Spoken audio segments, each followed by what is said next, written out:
Everyday ఎక్సైటెడ్గా ఉండాలి అనుకుంటున్నారా?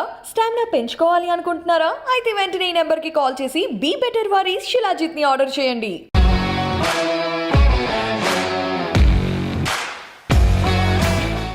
Hi viewers, welcome to A to Z with awesome Aparna. ఈరోజు మనతో పాటు 26 ఇయర్స్ హ్యూమన్ బిహేవియరల్ సైన్సెస్లో రీసెర్చ్ చేసిన సైకాలజిస్ట్ డాక్టర్ మధురిమారెడ్డి గారు ఉన్నారు. And Amazon best seller the awakening book author కూడా. సో ఈ రోజు టాపిక్ ఏంటి అంటే మనం ఎక్కువగా వింటూ ఉంటాం కదా, honeymoon phase in love. So చాలామంది రోజ్ టింటెడ్ గ్లాసెస్లో ఒక 6-7 months వాళ్ళన్నీ ఇష్టపడటమే హనీమూన్ ఫేజ్ అని. కానీ కాదు, దాంట్లో చాలా లేయర్స్ ఉంటాయి, గుడ్ అండ్ బ్యాడ్ చాలా ఉంటుంది అంట. So let's talk about it. నమస్తే అండి. నమస్తే అపర్ణ గారు. మధురిమ గారు, మనం చాలా రిలేషన్షిప్స్ గురించి డిస్కస్ చేసాము. అయితే ఈరోజు honeymoon phase in love. So అదొక ఇన్ఫాక్చుయేషన్ పీరియడ్ అని, అది హనీమూన్ ఫేజ్ నుండి బయటకు రాగానే ప్రాబ్లమ్స్, ఎదుటి మనిషిలో నెగిటివ్ పాయింట్స్ అన్నీ, మనకి మిస్టేక్స్ అన్నీ కనిపిస్తాయి అని అంటూ ఉంటారు కదా. Is it true? It's some phase like it is true only. ఎందుకంటే చాలా మందికి first and foremost value of life, value of marriage, value of person important అండి తెలుసుకోవడము. సో అది తెలుసుకొని మ్యారేజ్ చేసుకునే వాళ్ళు కొంతమంది ఉంటారు లవ్లో. అది తెలుసుకొని పెళ్లి చేసుకునే వాళ్ళు అరేంజ్ మ్యారేజెస్లో కూడా కొంతమంది ఉంటారు. సో ఇది లేకుండా ఊరికే ఒక ఇన్ఫాక్చుయేషన్, ఆ రొమాన్స్, ఆ హనీమూన్ ఇది ఉండి పెళ్లి చేసుకొని ఆ కొన్ని రోజులు ఒక 3 months 6 months ఉంటుంది. అది ఆ అట్రాక్షన్ ఉంటుంది. అట్రాక్షన్ చెప్పచ్చు వర్డ్.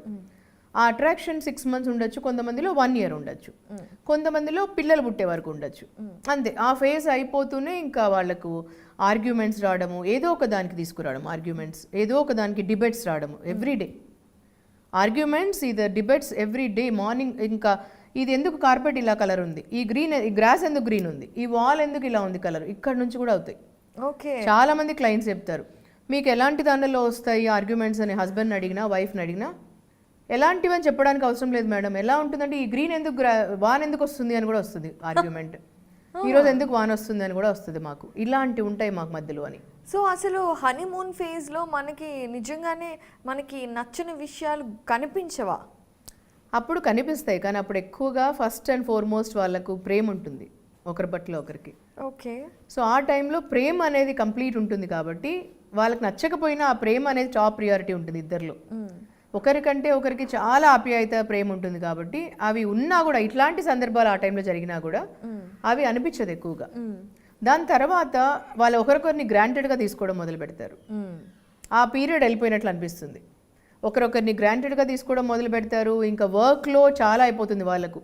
ఎంతసేపు వర్క్ అయిపోతారు, వాళ్ళ దీంట్లో పడిపోతారు. ఒకరొకరిని ఫస్ట్ గ్రాంటెడ్గా తీసుకుంటారు, టైం ఇవ్వరు ఒకరొకరికి. రిలేషన్షిప్లో మెయిన్లీ హస్బెండ్ వైఫ్ రిలేషన్షిప్ బాగుండాలి ఎప్పటికేనంటే ఫస్ట్ అండ్ ఫార్మోస్ట్ ఒకరి పట్ల ఒకరికి గ్రాంటెడ్నెస్ ఉండకూడదు, ఒకరి పట్ల ఒకరికి విలువ ఉండాలి. అండ్ తర్వాత సెకండ్ థింగ్ ఏంటంటే కన్వర్సేషనల్ కమ్యూనికేషన్ ఉండాలి. అంటే రోజులో క్వాంటిటీ టైం కాదు, క్వాలిటీ టైం ఇంపార్టెంట్. ఇప్పుడు ఈరోజు ఉన్న బిజీ లైఫ్లో రోజంతా 24 hours కాదు ఇవ్వాల్సింది, క్వాలిటీ టైం. ఆ క్వాలిటీ టైం 1 hour అయినా పర్వాలేదు. ఇప్పుడు హస్బెండ్ ఏమంటారంటే మేమిద్దరం కలిసి పడుకుంటున్నాం మేడం అని అంటారు. వైఫ్ అంటుంది మేమిద్దరం కలిసి పడుకుంటున్నాం మేడం, ఇంకా చాలు కదా అనేసి. అది కాదమ్మా చాలు, అది ఇద్దరికే చెప్తున్నాను నేను, హస్బెండ్ వైఫ్కి. యు ఆర్ స్లీపింగ్ టుగెదర్, అది కాదు కావాల్సింది. కళ్ళల్లో కళ్ళు పెట్టుకొని ఇలా కూర్చొని, ఒకరి కళ్ళల్లో ఒకరు కళ్ళు పెట్టుకొని, చెయ్యి పట్టుకొని కాఫీ తాగే టైం, కలిసి మాట్లాడుకునే టైం, ఇది ఇంపార్టెంట్. కన్వర్సేషనల్ కమ్యూనికేషన్ అంటే అలాంటి మూమెంట్స్ ఎన్ని ఉన్నాయి మీకు అని మీరే చూడండి. హనీమూన్ పీరియడ్లో ఎన్ని ఉంటాయి మీకు మూమెంట్స్? ఆ చిలిపి మూమెంట్స్ ఎన్ని ఉంటాయి? ఒకరొకరిని గిల్లే మూమెంట్స్ ఎన్ని ఉంటాయి? ఒకరొకరిని సరదాగా ఆటపట్టించే మూమెంట్స్ ఎన్ని ఉంటాయి? ఈ మూమెంట్స్ని హనీమూన్ మూమెంట్స్ అంటాము. తర్వాత అన్నీ ఎందుకు డిసప్పేర్ అయిపోతున్నాయి ఇవన్నీ? తర్వాత రోజు రోజుకి తగ్గిపోతున్నాయి ఈ మూమెంట్స్ అన్నీ. ఆ హనీమూన్ పీరియడ్లో నంబర్ ఆఫ్ మూమెంట్స్ ఉంటాయి వాళ్ళకి ఇట్లాంటివి. ఈ మధురమైన క్షణాలు అనేటివి ఎంతో ఇంపార్టెంట్. తర్వాత ఎందుకు పోతున్నాయంటే రోజు రోజుకి వాళ్ళు గ్రాంటెడ్గా తీసుకుంటారు ఒకరి పట్ల ఒకరికి. నా వైఫే కదా, నా హస్బెండే కదా ఉంటారు అంతే. ఇలాంటివి జరుగుతున్నాయి. అలాంటివి జరగకూడదు. ఫస్ట్ ఆ గ్రాంటెడ్గా తీసుకోవడం తగ్గించుకోవాలి. ఓకే. తర్వాత conversational, second point is conversational communication. అది ప్రతిరోజు ఉండాలి. ప్రతిరోజు కొంత టైం, ఈవెన్ ట్రావెల్లో ఉన్న వాళ్ళిద్దరూ ఎక్కడున్నా కూడా కొంచెం టైం, మీరు టైం ఇవ్వండి. 10 minutes ఇవ్వచ్చు, 20 minutes ఇవ్వచ్చు, కానీ టైం ఇంపార్టెంట్ ఇవ్వడం అని తెలుసుకోవాలి. నెక్స్ట్ ఈజ్ అది క్వాలిటీ టైమే ఇవ్వాలి, క్వాంటిటీ టైం కాదు. నాకు టైం లేకపోయింది ఈరోజు అని చెప్తుంటారు. టైం లేకపోయినా పర్వాలేదు, అట్లీస్ట్ హార్ట్ బీట్ వినండి ఇద్దరికి ఒకరొకరికి. ఎదుటోళ్ళు చెప్పాల్సిన అవసరం లేదు ప్రతి ఒక్కటి మీకు. ఆ బిజీ ఉండడం కూడా హార్ట్ బీట్ వినండి. నేనున్నాను నీకు అనే ఫీల్ అయ్యేటట్లు చూడండి, భార్యను కానీ భర్తను కానీ. ఐఎమ్ దేర్ ఫర్ యూ అనే ఫీలింగ్ ఉంటే చాలు కదా ఒకరొకరికి, అది ఇవ్వాలి. అది జస్ట్ ఒక హగ్ పంపించండి ఒకరొకరికి. ఒక జస్ట్ భార్యాభర్తలు అనుకోండి, జస్ట్ ఏమండి మొగుడు గారు ఎలా ఉన్నారు అంటే చాలు, ఒక సరదాగా ఒక మాట. ఇలాంటివి తెలుగులో అయితే ఏమండి పెళ్ళాం గారు ఎలా ఉన్నారు మీరు, ఇలాంటి ఒక సరదాగా ఒక మాట. ఒక రోజు 24 hours ఇట్లాంటి ఒక మాట కూడా ఎంతో ఇస్తుంది కదా, ఎంతో సంతోషం కలిగిస్తుంది కదా. వర్క్ టైంలో భోంచేశారా అనే ఒక మాట కూడా ఇట్లాంటిది. ఇలాంటి సరదాలు అన్ని జరిగిపోతున్నాయి. సో ఇలాంటివి తక్కువ అవుతున్నాయి. హనీమూన్ పీరియడ్లో ఇలాంటివి ఎక్కువగా ఉంటాయి, టూ మెనీ ఉంటాయి.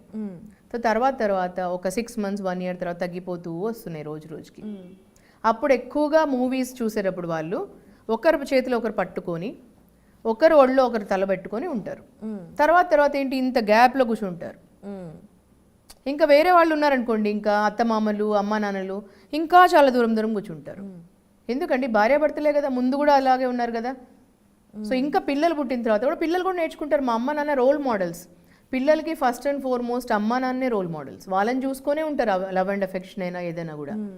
సో ఎప్పుడు కూడా భార్యాభర్తలు, 4th point, భార్యాభర్తల్లో రొమాన్స్ అండ్ లవ్ ఎప్పటికీ ఉండాలి. ఎన్ని సంవత్సరాలైనా ఆ మధురమైన రొమాన్స్ అండ్ లవ్ ఎప్పటికీ ఉండాలి, చెరిష్ అవుతూ ఉండాలి. ఎన్ని సంవత్సరాలు ఉన్నా కూడా వాళ్ళలో ఆ క్రష్ అనేది ఎప్పుడు ఉండాలి ఇద్దరి మధ్యలో. ఇక్కడ క్రష్ అనేది ఇంపార్టెంట్. ఎప్పుడు అది తీసుకొని రావాలి. చిలిపి మాటలు, చిలిపి గిఫ్ట్లు ఇవ్వాలి ఒకరొకరికి. చిన్నవి ఇట్లాంటివి ముద్దు మురుషాలు ఎప్పుడు ఉండాలి వాళ్ళల్లో. సో అది ఎప్పుడు పెట్టుకోవాలి. అది ఇద్దరికి బాధ్యత, ఒకరి పట్ల ఒకరికి. ఒకరికి కొంచెం తక్కువైపోతే ఇంకొకరు పెంచేలా ఉండాలి. అంతేగాని నీకు తక్కువైపోయింది అనేసి ఇంకొకరు కంప్లీట్లీ అది ఆర్గ్యూ చేసి డిబేట్ చేసేలా కాకుండా, ఓకే హస్బెండ్ కొంచెం తక్కువ చేస్తున్నాడంటే వైఫ్ పెంచేలా ఉండాలి. వైఫ్ కొంచెం తక్కువ చేస్తుందంటే హస్బెండ్ పెంచేలా ఉండాలి. ఇలాంటివి ఇట్లా ఉండాలి హస్బెండ్ వైఫ్ రిలేషన్ అంటే. రైట్. సో అన్నిటికంటే ముఖ్యం తర్వాత ఇలాంటివి రోజు పెంచుతుంటే wife and husband feeling ultimately ఎలా ఉండాలి అని అంటే, ఎక్కడ తగ్గాలో తెలుసుకోవాలి. ఆ ఈగో టూ మచ్ పెంచుకుంటుంటే రోజుకి వాళ్ళలో ఎప్పుడు డిబేట్స్ అవుతుంటాయి. భార్యాభర్తల రిలేషన్షిప్స్లో అన్నిటికంటే ఎక్కడైతే ఈగో వస్తుందో అన్నీ వెళ్ళిపోతాయి. Ego is a main ultimate reason for honeymoon period పోవడానికి. సో ఈగో వచ్చే దగ్గర అన్నీ వెళ్ళిపోతాయండి రిలేషన్షిప్స్లో. నా భర్త నా భార్య అనే ఫీలింగ్ ఉండాలి వాళ్ళకి. నేను నువ్వు కలిస్తే ఒకటి అనే ఫీలింగ్ ఉండాలి. నేను వర్సెస్ నువ్వు అని కాదు. భార్యాభర్తల మధ్యలో ఈ సూత్రం అనేది అన్నిటిలోకి వర్కౌట్ అవుతుందండి చాలా మంచిగా. నేను ప్లస్ నువ్వు ఒకటి అనుకోవాలి, నేను వర్సెస్ నువ్వు కాదు. ఇప్పుడు నేను వర్సెస్ నువ్వు అంటే మనం ఏమైనా షటిల్ కానీ బ్యాడ్మింటన్ కానీ రోజు ఆడుతుంటే అట్లాగే డిబేట్ అవుతుంది. సో అది హనీమూన్ రియల్ పీరియడ్. లైఫ్ అంతా ఉంటుంది, పెళ్లి చేసుకున్న రోజు నుంచి లాస్ట్ వరకు ఉంటుంది honeymoon period. Any period is honeymoon period. మీరే క్రియేట్ చేసుకోవాలి ఆ మూమెంట్స్, మధురమైన మూమెంట్. ఎలా క్రియేట్ చేసుకోవచ్చు అంటే, ఎప్పుడు పడితే అప్పుడు మీరు మూన్ లైట్ డిన్నర్ అరేంజ్ చేసుకోవచ్చు. ఎప్పుడంటే ఇప్పుడు ఎవ్రీ మంత్ ఒకసారి ఒక ట్రిప్ వెళ్ళచ్చు, మార్నింగ్ టు ఈవినింగ్. చాలామంది అంటుంటారు నా దగ్గర ఇంత డబ్బు లేదు మేడం అందుకే నేను వెళ్ళలేకపోతున్నా అంటారు హస్బెండ్. ఇప్పుడు ఫైనాన్షియల్ క్రైసిస్ జరుగుతుంది మాకు అంటే అంత డబ్బు ఖర్చు అవసరం లేదండి వెళ్ళడానికి. జస్ట్ ఒక నార్మల్ డ్రైవ్ వెళ్ళేసి రండి, మీరు మీ వైఫ్ వెళ్ళండి, జస్ట్ మీరిద్దరే వెళ్ళండి. జస్ట్ ఒక ముద్దు ముచ్చట ఉంటే చాలు మీ మధ్యలో. మీ భార్యలో కళ్ళలో కళ్ళు పెట్టి చూడండి, మీ భర్తలో జస్ట్ చేయి పట్టుకొని మాట్లాడి ఒక హగ్ చేసుకోండి. జస్ట్ ఊరికే ఏదో నేమ్ సేక్ హగ్ కాదు, ఒక ఇంటెన్స్ హగ్ చేసుకోండి. ఒక హగ్ చేసుకున్నప్పుడు కొంచెం టైం ఉంచండి. అట్లాగే ఏదో ఊరికే ఇట్లా హగ్ చేసుకొని టక్కన తీసేసి ఇప్పుడు ఫార్మల్గా చేస్తుంటారు కదా మనము, అట్లాంటి హగ్ కాకుండా ఒక ఇంటిమేట్ హగ్ చేసుకోండి. ఇలాంటివి కూడా చాలు మీకు. ఇలాంటివి ఎప్పుడు ఉంటే మీకు ఎప్పుడు హనీమూన్ పీరియడే ఉంటుంది లైఫ్ అంతా. వండర్ఫుల్ అండి. అంటే హనీమూన్ పీరియడ్ అనేది ఏదో 6 నెలలకు కాదు, లైఫ్ లాంగ్ క్రియేట్ చేసుకోవటం మన బాధ్యత అని చాలా చక్కగా వివరించారు. Thank you so much. Thank you so much Aparna గారు.